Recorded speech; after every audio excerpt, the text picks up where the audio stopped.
tandaan niyo po, umaangat po ito.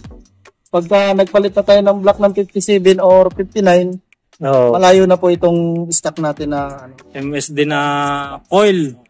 Nakapang Raider carb na radiator. Gas pressure. Medyo kilala na yung ibang mga brand, di ba? Sa kargaan. So, dito ako nag-focus. Anong mga nasimak na rin? Sa mga stock na click, ay namin sinagan. Mga 130 siguro.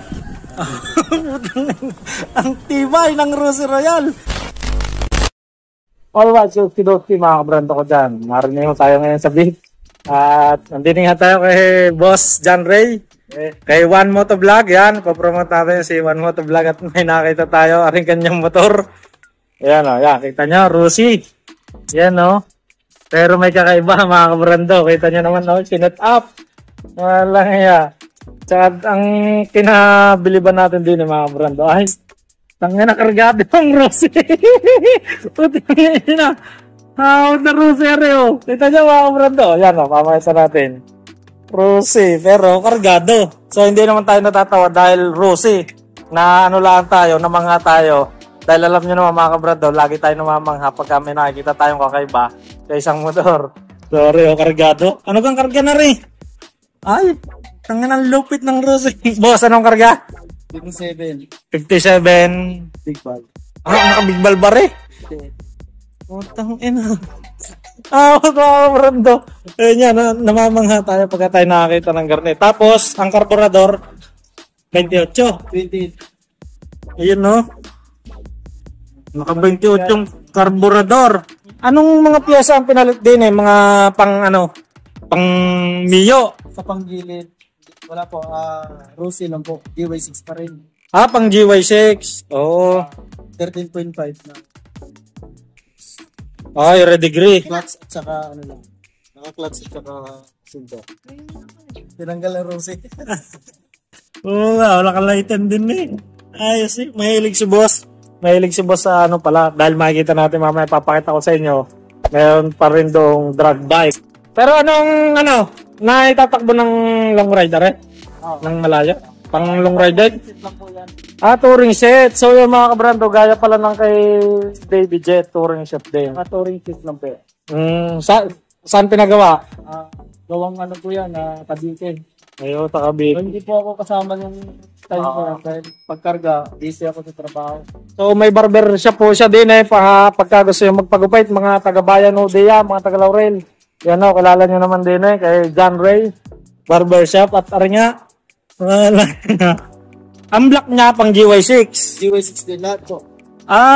Pasok pala sa ano yun? Sa pang Rosy? Pag nagpalit po tayo ng block ng Rosy Royal or Fortune, basta Rosy sa mga matic, ang tandaan niyo po, umaangat po ito.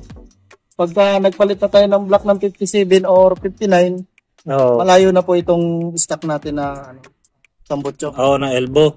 Hindi na po yan kasukat dito, kaya pinutol namin. Tapos, yan, DIY lang kasi wala naman tayo. Ng tambutso. Ano lang. Umangat siya konti, tapos konting tabas pag nag 28 mm tayo, tatabas tayo sa ilalim ng block. Sa block, oo. Babawasan. So, ibig sabihin, ibinawasan pala itong mga anong ito. Ito, mga... Kasi pag nakadikit doon, sasala. Ang karburador. Ito, ano ga? MSD na coil. Astig eh. Tapos nakapang Raider carb na radiator. Tapos ano naman are? Ay sa gas pressure. Kaso lang, siyempre hindi naman tayo ipay. Hindi siya gumagana yan. Parang nilagay lang o may purpose pa rin. Malaki nga lang yung hose na susupply doon sa gas. Sa higupan, hindi sa lobby. Medyo konti lang naman, pero pwede naman walang ganito. Pwede nang walang ganyan. So, ibig sabihin, dinagdag lang para sa looks. Yun, napakalupit. Napakalupit na rin mga kabarando. Ano pa mga binago din eh? Marami po, kasi conversion na po siya eh. Ito, sa click na to. Oo nga, pang-click na rin. Ito, Mas marami ako nabago. Yun nga, magastos nga lang. Oh, pero are ang tanong natin, syempre. Ang alam ko itatanong nyo mga kabrando kung bakit Rosie ang kanyang naisipang pagandahin o kargahan. Dahil syempre, kakaiba rin, Rosie ang pinakargahan. Ang most na pinapakargahan natin yung mga Mio, ganyan, pero kanya ni Rosie, China eh. Ba't are naisipan mo naman na gawing project o kargahan? Para sa akin, unang-una, una kong motor ito. Tapos, parang tingin ko na medyo kilala na yung ibang mga brand, di ba? Sa kargahan. So, dito ako nag-focus.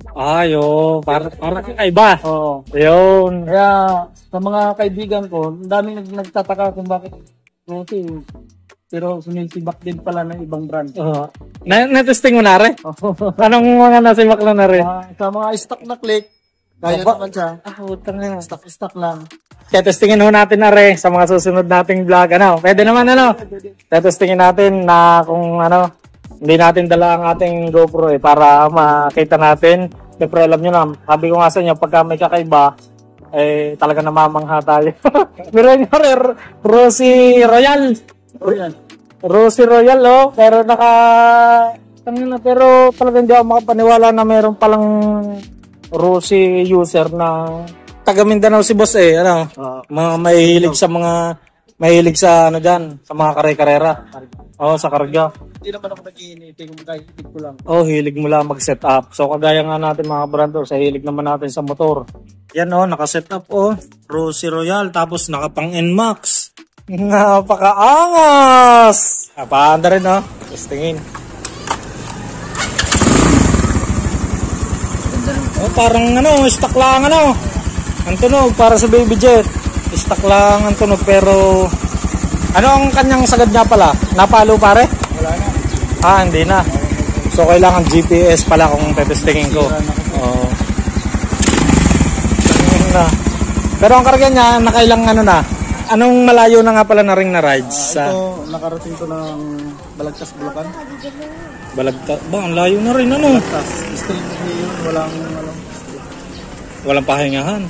Pero sa tingin mo, siyempre, nagagamit mo ito, ang takbo, yung mga sagad na may gitsandaan na pakikita. Siguro, kasi sinabi ni Tropa, nung nag-rides kami sa Cuenca, try namin sinagad, mga 130 siguro. Ang tibay ng Rosie Royal. Dati nakikita lang natin na rin sa paon sa Tagaytay. Pero ang tibay nga, dahil kung matandaan yung mga kabrando, nung tayo ay tatrabaho pa kay sir, may nakasabay tayong garne, dalawa pang angkas, pero ahon sa may sungay malakas. So yung mga kabrando at namangangalan tayo, maraming salamat kay Boss John Ray. Boss yan kay One Moto Vlog. Paki-follow po yung ating page na One Moto Vlog. At siyempre naman yung ating isang kaibigan natin na si ito si Brando. Maraming salamat sa kanya. Yan.